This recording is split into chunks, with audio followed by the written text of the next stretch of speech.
নমস্কার, আমার নাম দেবাশিস চৌধুরী, বিআইএমসি ইনস্টিটিউশনের তরফ থেকে আরো একটি ভিডিও। এই ভিডিওর মাধ্যমে আমার একটি স্টুডেন্ট সম্বন্ধে আপনাদের কিছু জিনিস জানাতে চাইব।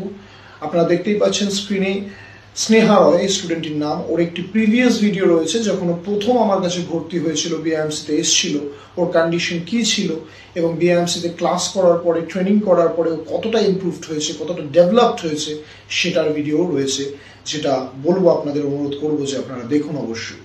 বাট তার আগে, দেখার আগে আপনাদের আমি এই স্টুডেন্টের সম্বন্ধে কিছু জিনিস বলতে চাইবো। সেটি হচ্ছে, মেয়েটি যখন আমার কাছে প্রথম ভর্তি হয়েছিল, ও প্রচন্ড পরিমাণে মানসিক দিক থেকে ভেঙে পড়ে, কারণ উচ্চ মাধ্যমিকে ফেল করেছিল।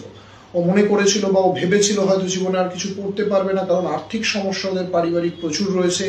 ওর মাই ওকে অ্যাকচুয়ালি বড় করে এবং ওর মা প্রচন্ড পরিশ্রম করে কোনো রকমে ওদের পড়াশোনা স্কুলে পড়িয়েছে। সেই জায়গা থেকে মেয়েটির অবস্থা প্রচন্ডই খারাপ হয়ে গেছিল। উচ্চ মাধ্যমিকে ফেল করার পরে ওর মনে হচ্ছিল আর হয়তো কিছু করতে পারবে না, ছোটখাটো কাজবাজ করবে। সেই অবস্থায় আমার এখানে ভর্তি হয়। সেখান থেকে মেয়েটিকে কিভাবে আমি এবং বিআইএমসি ডেভেলপ করেছে, ইমপ্রুভ করেছে, ওকে তৈরি করেছে, ওর মেন্টালিটিকে চেঞ্জ করেছে, সেটা আপনারা বুঝতে পারবেন ওর আফটার ভিডিওটা দেখার পরে।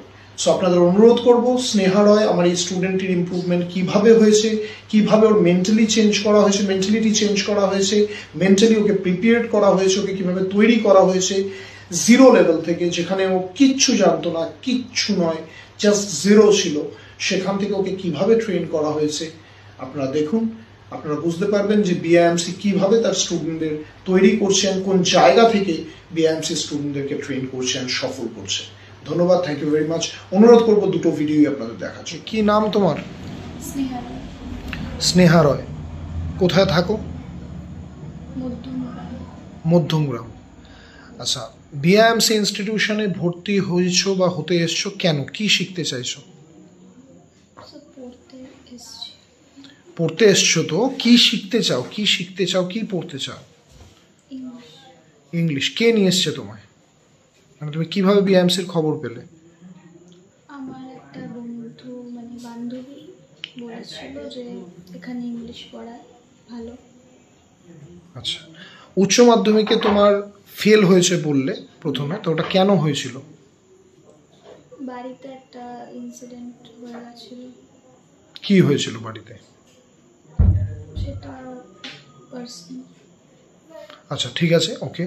তো উচ্চ মাধ্যমিক তুমি এবছর পাশ করেছো না পাশ করবে? পরীক্ষা দিয়েছি। আচ্ছা, ঠিক আছে।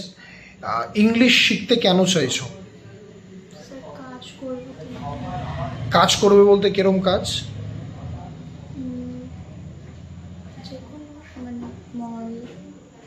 মলে কাজ করবে ইংলিশ শিখে? আচ্ছা, ঠিক আছে, যাই হোক। কোনো ধারণা আছে ইংলিশ বলতে বা লিখতে পারো কিছুটা হলেও? কোনো ধারণা, নলেজ আছে? না স্যার, আসলে আমি তো হিন্দি মিডিয়াম থেকে পড়াশোনা করেছি। আচ্ছা, ঠিক আছে। তো একটু চেক করব আমি ইংলিশে নিজের সম্বন্ধে যেটুকুনি জানো, উচ্চ মাধ্যমিক দিয়েছো, কিছুটা ধারণা থাকার কথা, তাও জিজ্ঞেস করছি। কিছুটা ইংলিশে বলার চেষ্টা করো নিজের ব্যাপারে, যেটুকুনি পারবে, ভয়ের কিছু নেই, বলো। সবাইকেই ধরা হয়, সবাইকেই প্রথমে চেক করা হয়, বলো। মি স্নেহা রয়। আচ্ছা। ফাদার সন্তোষ রয়। আচ্ছা। অ্যান্ড সিস্টার মেঘা রয়। আচ্ছা। মম গায়ত্রী রয়। হোম মধ্যমগ্রাম। আচ্ছা। বাবা কি করতেন বা বাবা কি করেন বা মা কি করেন বলতে পারবে ইংলিশে?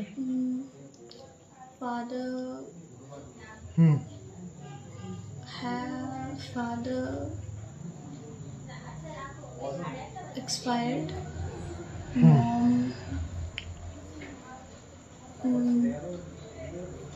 does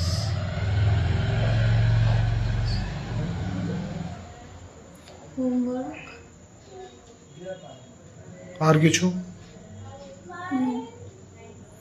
আচ্ছা, একটাই কথা বলবো, ইংলিশ অনেক ভালো জানতে হবে, অনেক ভালো শিখতে হবে এবং অনেক পরিশ্রম করতে হবে। রাজি আছো? পারবে পরিশ্রম করতে? এবং এখান থেকে একটা ভালো জায়গায় পৌঁছাতে হবে এবং একটা ভালো বড় চাকরি পেতে হবে। মাল্টিন্যাশনাল কোম্পানিজ, এসব নাম শুনেছো কোনো সময়? এসব ধারণা নেই। ঠিক আছে, দেখা যাক, বেস্ট অফ লাক স্নেহা, দেখা যাক কি হয়, এবং আশা করি আমরা খুব তাড়াতাড়ি সফল হব, এবং খাটতে হবে। খাটতে রাজি আছো? ঠিক আছে। Hello guys, I hope you guys are doing well. Today I'm here to talk about my institution, my temple, BIMC. Alright, my name is Sneha Roy and I live in Madhamgram. Right now I'm 19 years old. I'm the other child of my parents. Being another one of my family, I couldn't shirk my responsibilities at very little age. You know what? I have been witnessed a great loss in my life that left me no other option. Rather than standing as a responsible person for my family, I lost my father during pandemic, and it was very unexpected for me and my family. After the incident, my mom got divorced, and because of that, a lot of things happened in my life. But somehow she managed the situation and she started working outside. But meanwhile, it was very hard time for me. I couldn't fulfill my own personal wishes. And this incident impacted in my studies also. I couldn't pass my HS examinations also. Although I was very much confused, very much depressed, I didn't have any way out. And nobody was there to make me understand also. After that, soon I found a place which accepted me as I was and worked on my communication skills and my drawbacks. Always I considered this place as my temple, because I am from Hindi medium background and I didn't know anything in English. I was completely zero. But today I can proudly say that I can speak in English. I can go for interview and crack it. Just because of my institution, BIMC made me everything possible. Thank you.